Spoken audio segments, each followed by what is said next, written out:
Yo, what's going on, guys? Sekapoko here, bringing you another 7 Lessons Grand Cross video for this week of the news and talking about all the fun things that are going to be happening for tomorrow. But unfortunately, the patch notes are a little truncated, so we're not going to do anything. I'm going to have to do some inferences and things like that.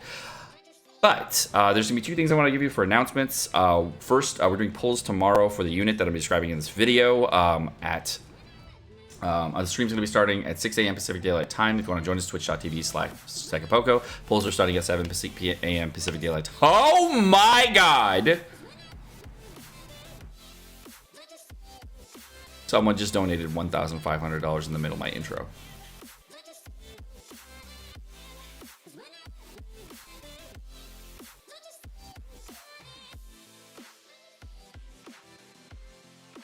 Okay, I'm gonna have to continue this intro. I'm not freaking out. I'm not freaking out. I'm not freaking out. I'm not freaking out. Words are escaping me right now. We will also be doing a charity stream on Friday. If you would like to join for the charity stream, some of the money that we're getting today is going to charity. I'm donating some. I will, of course, be trying to go hard tomorrow for Blue Demon Meliodas. But, of course, I'll be taking some of this and put it to charity. The charity stream is on Friday. We just got another $500 donation, and this is crazy. The charity stream is going to be for Pank 1, and if you would like to join us, the stream is starting on 8 a.m. Pacific Daylight Time on Friday. If you are a streamer and you would like to be part of this, please contact me and I'll give you the contact information. There's two things that are happening in this charity stream. The first thing we're celebrating is we're also partnering with the 7 Deadly Sins Grand Cross Reddit Discord. I'm a moderator there if you did not know, and we will of course be celebrating the 30,000 people that have joined the 7 Deadly Sins Grand Cross Reddit Discord, as well as the 40,000 that are on the actual subreddit. And this will be a sort of a collaboration event between the two of us, as well as any other streamers that would like to come in. This is, of course, I think it will be sponsored by Ben, and I did talk to my partner rep and talk about it a little more with that. But the full details are the stream will start at 8 a.m. Pacific Daylight Time. If you would like to join us for that particular charity stream. But for the news, without further ado, let's go ahead and jump right into it.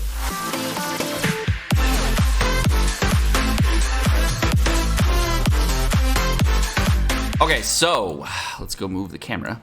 So for today's news, we have, of course, the Chapter 526 update notice is going to be Chapter 9, Master of the Sun is unlocked. I think it's just a name for the chapter. Limit breaking heroes to level 80 is also unlocked. And then, of course, there is going to be the big hype bomb news. The reason I'm releasing this video is going to be the Blue Demon Meliodas is coming to town. Okay, asterisks on this banner. Just don't go crazy just yet. Watch this video. I'm going to go over something you may want to know, okay?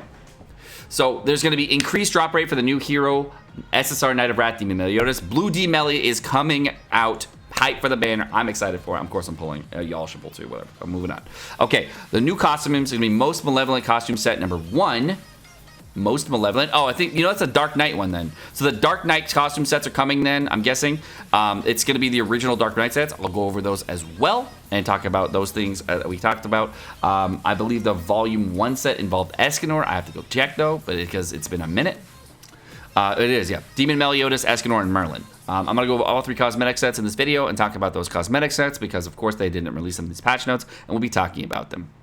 Okay, new bundles. There's going to be Demon Meliodas, going to be in the full upgrade bundle and limit break material bundle. So you can purchase Demon Meliodas' full upgrade bundle. So if you want to just purchase the SSR medals, the awakening materials, all that stuff for him, you can purchase it. Of course, that is big Whalen stuff. So if you want to do that, great. If you don't, no, don't worry about it. Miscellaneous updates are going to be here. Able to sell the Tensura draw tickets. You're going to sell them for 10,000 gold each. Why the fuck would you ever want to sell a pull ticket for 10,000 gold? That's a bitch move, Netmarble. What? 10,000 gold? And then the SSR tickets are 100,000 gold? Dude, you have seriously devalued out rare SR tickets and SSR tickets in gold. Quantifying these does not feel good, by the way, Netmarble. That does not make me feel good. Anyways, some of the content mentioned in the developer's notes will be available on the 100th day anniversary notice. Clear tickets and patrols, of course, and then Knighthood Boss Rank Anik, and just like we saw yesterday, costume with cosmetic consecutive equipment draw bundle, as well as auto salvage and forum and social media platform links. Okay, we all knew that. The Tensura events and drop class will be ending. We already know this is exactly the same note from yesterday. There's no changes here.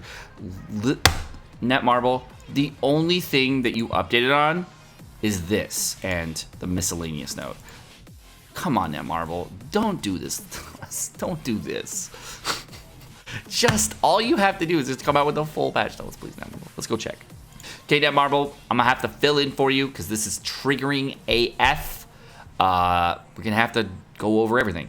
So the first thing we're gonna go over, of course, is Blue Demon Meliodas and talk about him a little bit so you guys can understand where he is and what he's gonna be good for. And I'm gonna be, of course, talking about some of the asterisks on this banner so you guys know exactly what to expect. So first off, we have the first ability, which is gonna be the same as Hauser's, as well as Green Lizhawk's ability, Enchant Hellblaze, which is gonna do a 100% pierce attack move to enemies. This is going to be scaling to 100, 150, and 250. And of course, with pierce attacks, let rank 1 cards do a lot more than they should. So, the scaling from rank 1, 2, and 3 is much less. A lot of questions are going to be asked, hey, Sekapoko, you're going to go pierce rate or you're going to go attack rate, attack build on your Meliodas. On the Japanese version, I have attack because I want to go first, and I'll make sure that when I go first on the Japanese version, it makes it a lot easier. Pierce does more damage, though, so you can make your own choice on exactly what you think is going to be best for your particular Meliodas. I'm not going to give you my opinion because I've already gone over that in many videos between attack, pierce, and as well as attack and pierce, as well as critical damage, etc. for substats. Honestly, it's up to you as a player. Twitch has been trashing all day, and the chat is saying F. Twitch crashes. I don't know. There's nothing I can do about it. Next one, we're going to have Darkness Flutter. And Darkness Flutter is going to inflict corrosion damage equal to 15% of the remaining HP on all enemies. And the second ability is going to do the same thing. This is going to be the total amount of HP that they have left over. And then the final rank of it, which is the rank 3 ability, is going to go off maximum HP. The rank 1 and 2 are much weaker than the rank 3 ability. The rank 3 ability you can actually kill people with, whereas the rank 1 and 2 versions of this card you cannot. It does do decent damage on the first turn, so if you are like cap chipping down an enemy from full HP, it is a little bit better. Next up, we have his ultimate, which is Hellbuster. It's the same as the Demon Meliodas. For the red Demon Meliodas, it's going to have weak point damage, so if you do hit an enemy with a debuff, they're going to do triple damage. So definitely a way good thing to do. And of course, he is a Fate Link with Merlin, and Merlin, of course, to give him 19.2% critical chance, whereas the other links he has, of course, going to be with Liz. And Red Liz is an okay link you can use for him to give him resistance, making him a little bit more tanky when you're fighting against other teams. For Meliodas' passive, he is of course going to have, if Meliodas has 4 or less ultimate moves, he is going to have attack disables not work on him. So if you try to use a go through to attack seal him, it is not going to work. His attack is going to be 550, 320 defense, and 6,400 HP. Overall for substats as well as stats, he's a very high overall unit. Escanor is still going to have higher substats overall. As a comparison, here we go. Escanor having 7,000 HP, whereas he has 6,400. Defense at 380 for Escanor, whereas Meliodas at 320. And then attack at 560 for Escanor, whereas Meliodas at 550. Yes, these use scale, so there is a little bit higher scaling on Escanor. Currently on the Japanese version, my Escanor has about 4,700 or 47,000 combat class with attack defense set, and my Meliodas is about 44,000, maybe 45,000 my Meliodas. I haven't upgraded my cosmetics at my Meliodas, but I think I can get it almost as high a combat class on my Meliodas as I can my Escanor. I just haven't really fully invested into him. They'll be a little bit different, but obviously Escanor will be higher because he does have more overall stats. As far as overall substats go for Meliodas, he's got 40% pierce rate, which makes him really good. In comparison, Hauser starts at 20%, which is really not as great, and then Lizhawk starts at 30%, and Meliodas starts at 40%. Then the thing that really sets Meliodas apart and why he does so much more pierce damage than than either Hauser or Lizhawk is because of his initial pierce rate. And here's the other thing, which is really important, his weapons. A lot of his weapons, as you can see, have pierce, and you can see here there are many of them. Pierce rate on the PvP weapon, pierce rate on the Red Sailor weapon. This one has crit chance and crit damage. This one down here, which is the Dark Knight event, this is probably the one that we're getting right now. It has 7% pierce rate. If it is worth it, yes, it is worth picking up. It is a 7% pierce rate weapon. Escanor as well as Merlin are going to be very similar. A 7% pierce rate weapon is a huge weapon, as remember from Hauser's weapon. Hauser's weapon, by the way, for Hauser's best weapon, had an 8% pierce rate as well as 6% critical damage, and you can see the difference between the two and why Hauser's weapon was so good. If we look at other weapons from Meliodas, he does have a lot more pierce rate weapons, but if we go to Hauser, he will have much less. The Dark Knight resistance set for the headpiece right here, he's going to have 7% regeneration rate, and he's also going to have, for the actual armor piece, it's going to have 7% critical resistance. These are very good cosmetics to pick up because it is a very good set for Demon Meliodas because he's heavily based on pierce. However, if you're going to be building for a red Demon Meliodas does much better off of critical chance and critical damage, and pierce does help him a little bit, but he scales better off those two substats. Blue Demon Meliodas, obviously the better of the two units for a PvP unit, is going to be scaled more off pierce. Next up, we're going to go over Escanor's cosmetics. You can see it gives 7% pierce rate for his weapon, as well as the same for his crit resistance, as well as regeneration rate for his headpiece. There's no differences there. Escanor's cosmetic, of course, is a great pickup for him because Escanor's base penetration rate is 80%, and getting more penetration rate on top of that is really nice. The two main substats I would be focusing on for Escanor in particular will be critical chance as well as pierce rate. The pierce rate being the priority and critical chance being the second one. Crit chance is really, really nice for him, like from the New Year's weapon here for 5% crit chance rate. Is a very, very nice weapon for him because he actually has a very low base critical chance, and if you do use with the Merlin, he goes up to about 19.2%. And there are some critical based teams that do come out in the future that allow him to do major critical damage, and that really does boost his damage to a whole other level. So I would have to say Escanor with critical chance is also really nice to have, but Pierce, of course, is a lot more damage. Lastly, we're going to have Merlin, and Merlin, if you can kind of see between the two, she has about the same amount of HP as a Demon Meliodas, so between the two, they have very, very similar HP values. Defense-wise, Merlin has significantly more defense than Meliodas, and you can see that at max stat values where she has 420 and he has 320. She does have a little bit less attack though, but it's not that much less. It's a little bit less. If we go to her cosmetic sets, of course you're going to have the Dark Knight, which is going to be critical resistance. If we go all the way down to her other abilities here for her weapon, where it may be, Nope, Dark Knight, 7% pierce rate for her weapon, and of course her headpiece is going to give regeneration rate for this, wherever it may be. Here it is. It's actually 6% recovery rate as well as 1% regeneration rate. So it's actually a little bit different than the other two. It has a recovery rate one, which is actually incredible for Merlin. Recovery rate is actually a really good stat for Merlin on the headpiece. Lifesteal is the best set. The second best one is recovery rate, and getting recovery rate actually improves your lifesteal, so it is a nice one to get. So this is definitely a pickup for Merlin. The armor piece, of course, gives 7% crit resistance, which is nice.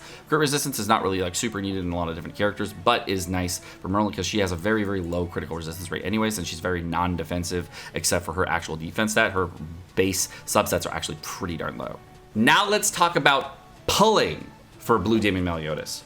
Now, don't at me. I'm not going to make a I'm not going to say you shouldn't pull for him. I'm not going to be in that negative train. I'm going to give you a little bit of insight into what could happen. Okay? You can make your own decision. You're an adult, or you're somebody who has the rational capacity to make decisions on Blue Demon Meliodas. I'm not going to tell you not to pull. You can make that own decision for yourself. So we all know about Lilia and why she's awesome, and we've always talked about her to infinity, and everyone wants to wait for Blue Lilia and talk about exactly why she's good. Blue Demon Meliodas is very, very good with a blue Lilia, and Demon Meliodas may not even be on the banner with Lilia. We don't actually know what's going to go on with that with the 100-day event, but we're assuming that they're going to be on the same banner because that's really around the same time frame. Blue Meliodas is also coming out much earlier than Lilia, so that's really interesting as well. If we go to the reason that this may not be great is because of Valenti. Now, this character in particular is the direct counter to Pierce compositions. It is the direct counter. On the Japanese version, what happened was there was the Blue Lilia release. Immediately following that release, there was Demon Meliodas, and after that, after a segment of time, there was Valenti. Valenti decreases enemies' pierce rate by the value of her resistance rate. I've been talking about this for many months. She's a flat direct counter to Meliodas. The reason that she's a good counter is because she actually has a very low resistance rate, but if you build her for resistance set and you get her an extra, say, 30% resistance rate rolls on each of the pieces, you can get her to a total of 80% resistance before the cosmetics. I don't remember all the cosmetics on my Valenti, but I think you can get a total of about about 96% or so on your resistance rate for Valenti, and then you can stack on top of that with resistance food, giving you up to 126%, and you stack on that again with a green Guild Thunder, giving you to 156% resistance rate. Now what that does is it completely removes all of Meliodas' ability to pierce, because Meliodas will actually only triple after whatever subset passive is removed on Valenti. So he will actually have almost 0% critical, 0% pierce. So if he has, say, 80% pierce rate, let's just say he had 80%, and then he gets another, say, I don't know, 80% from Lilia, then he would have maybe 10% pierce rate while Valenti is on the field with a full resistance set. So this could be a very negative thing. Now, Sekapoko, why could this be negative? Well, the reason it could be negative is because Blue Demon Meliodas is coming out 2 weeks prior to the 100-day anniversary.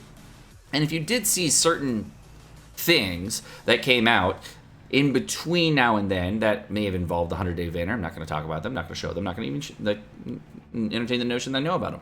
But if you did know about those things, which most of you do, you'll notice that the 100-day banner may have Lilia, but it may also have other characters.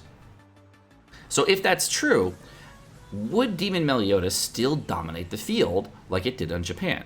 Or would there be a lot more Valenti comps? So before you pull, think about that fact and decide for yourself if it's going to be a great character to pull on this particular banner. Now, the really interesting thing between on Demon Meliodas in particular is that he's able to be picked up on multiple different banners, and the OC character for Green Lilia was actually able to pick up her cosmetic forever, and we don't know if she's going to be on other banners in the future. We don't know what they're going to do for the OC units, but we do know that pulling Blue Lilia is a thing that we all want to do, and she's really good for a lot of compositions, and she's still relevant on JP.